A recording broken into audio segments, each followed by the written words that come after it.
Ayan mga idol, nandito tayo sa fabrication shop ni Kuya Mimer. Ayan, tingnan mo si Kuya. Ginagawa. Anong molder yan yung ginagawa mo Kuya? Kuya Mimer? Donut?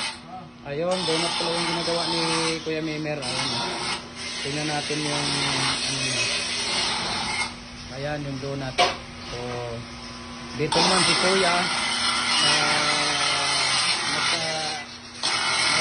Nagka-grinding nito si Kuya. Ayan. Si Kuya naman din sa kabila. Busy rin siya sa paggawa ng CSB number 2 yan double. Ayan, ginagawa ni Kuya dito. Ayan. Ito lang talaga yung pagawaan niya dito. Kaya sino pang hindi nakapag-like at subscribe ng Facebook page natin,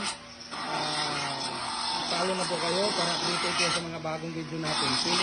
Pilit Pagitan din nyo yung Facebook page account natin at saka yung personal account ko yun, yung ano natin, yung Facebook page natin, yung hardware ito ko number Balilang Brand at saka yung hardware ko number ito Andran.